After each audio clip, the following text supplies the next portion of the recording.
Next thing you know, you're being led out of your house in handcuffs simply because you tried to talk your way out of it. Don't do that. So if you or someone you know gets arrested in Pennsylvania, what can you expect? Well, that's what we're going to find out right now, because that's what we're going to ask the lawyer on this episode. Hi again, everybody. I'm Rob Rosenthal with AskTheLawyers.com. My guest is Pennsylvania attorney Frank Walker. I'll remind you right off the top, if you want to ask Frank questions about your situation, go to AskTheLawyers.com. Click the button up at the top of the page that says Ask a Lawyer, and it'll walk you right through the process, or you can simply call the phone number you'll see on the screen during our conversation. Frank, good to see you as always. I appreciate you helping us out. Thanks for having me, Rob. Good to see you also. Let's just start. Someone's arrested, suspicion of a crime. What is your recommendation? What do they do first? Maybe first, second, third? What's some of your advice there? Well, a lot of times people are not experienced when they've been arrested for the crime. This is their first arrest, which is a good and bad thing. It's a good thing because you don't have prior convictions. You don't have a prior record. So odds are you're going to get first-time offender treatment. The bad thing is that now you're looking at it as your anxiety is taken over and you're wondering what could happen. And automatically you go to the worst possible scenario. You're thinking about jail, you're thinking about prison, you're thinking about everything. And you start asking people for information instead of asking a criminal defense attorney about what you should do. If you are arrested or being investigated for a crime, immediately contact your criminal defense attorney, because you may talk your way into something by speaking to the officer thinking, I'm just going to try to talk my way out of it. This is a huge misunderstanding. Next thing you know, you're being led out of your house in handcuffs simply because you tried to talk your way out of it. Don't do that. If you're being investigated, someone's at your door asking you questions, or you're actually arrested for a crime, remain silent. You have the right to remain silent. Invoke that right. Use that right. Remain silent. Let the attorney talk on your behalf, because they know what to do and what to expect. Well, like you said, people are starting to think, you think of the worst and you have no idea what the process is like. So let's talk about the process a little bit. Let's talk about that first court appearance. What is that? Is that called a preliminary arraignment? How does that work? Take us through that a little bit. Yes, that's an excellent question. The process works as such. You get arrested either in handcuffs, or you get arrested by summons, which they send you a certified letter, a big, thick envelope that's coming to your house or to your P.O. box, and you have to sign for it. You get your preliminary arraignment. Now, if you are arrested in handcuffs, your preliminary arraignment is going to be usually within 72 hours, where they place you before a judge. The judge reads you the charges, you say not guilty, and they set a bond, and then a preliminary hearing is set within the next couple of days. If you're arrested by summons, then the preliminary hearing will be set, and that will also be your preliminary arraignment.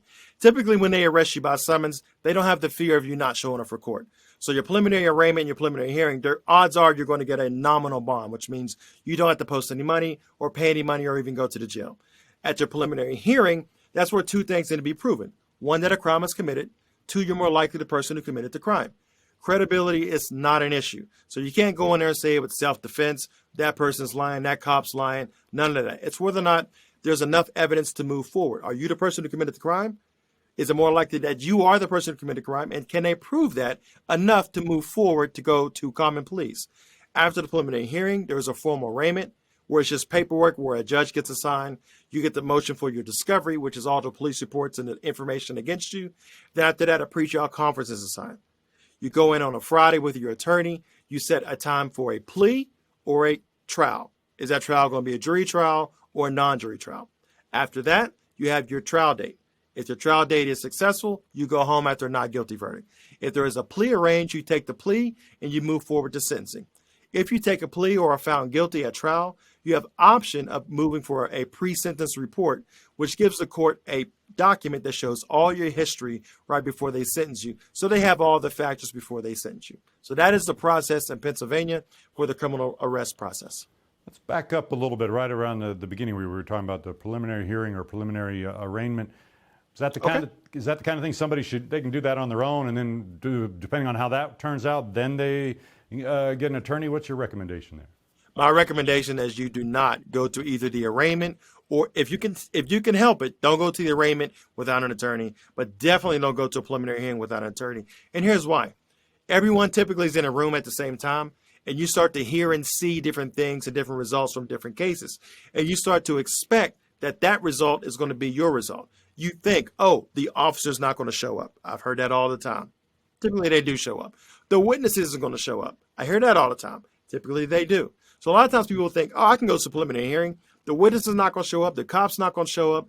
They're going to drop it. They don't have enough evidence. I hear all those excuses and potential defenses. You definitely want an attorney there because a lot of times you can negotiate lower crimes. You can negotiate crimes that will be changed, or you can even have a hearing and have the charges dismissed, all or some of the charges dismissed. You do not want to show up for a preliminary hearing without an attorney because if you have to have a hearing, you want to make sure your attorney knows what to ask, but more importantly, what not to ask, because you don't want to open up the door to more information coming against you where they can add different charges. And also, you want to preserve certain evidence because testimony can help you later on in what they call a suppression motion, which we'll talk about a little bit later on. What if somebody, you're talking about some negotiating, what if somebody goes, I can negotiate with the prosecutor myself. I don't need an attorney to do that. How's that usually work out? Usually I have the person calling me from court telling me that, hey, the officer wants to talk to you. And I'm like, listen, I'm not retained on this case. I'm not counsel of record on this case. I can't talk to them until you and I have a conversation and I'm officially retained. So you wanted to do it yourself. Now you have your opportunity to understand what it's like. Now, if you want to postpone it, if they let you postpone it, you want to come and talk to me, we can have a conversation as an attorney and client, then yes, let's do that. But if they don't let you postpone it, you're on your own. If they want to revoke your bond, they can do that. If they want you to waive your case downtown and not hear any evidence, and you have no idea what the case is about, they can make you do that. You want to make sure that you're making a smart decision. You already made a bad decision by being arrested for this crime, whether lawful, unlawful. That's not the time to make the argument about whether or not the arrest was lawful or anything. That happens down the road. If you start off poorly by making two bad decisions, by making a bad decision to be involved in it, and making a poor decision not having an attorney, it can only get worse down the road.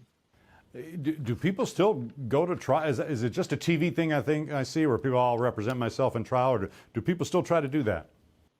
They do. They do. And listen, I've seen some people do a very fine job. And like let's say I'm waiting on another case and that case goes before me and I see them representing themselves.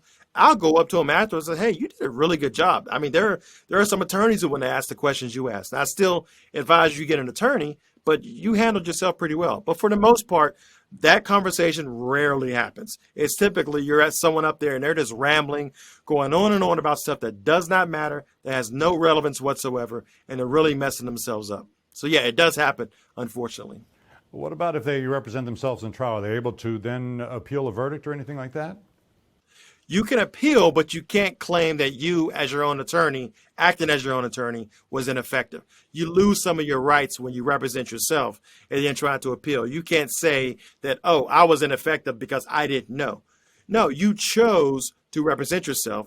The judge did a colloquy, which is a series of questions to make sure you understand what happens when you represent yourself, that you're responsible for learning the rules of evidence and the rules of procedure. And if you don't know them, that is your problem because you chose to do this. It is a knowing, intelligent, and voluntary waiver of your right to counsel.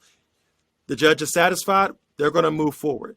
If you're going to do the smart thing, you want to stop and think about hiring an attorney immediately for representing yourself. But yes, it does happen. Always great advice, always great information. Frank, thank you so much for answering our questions again this time.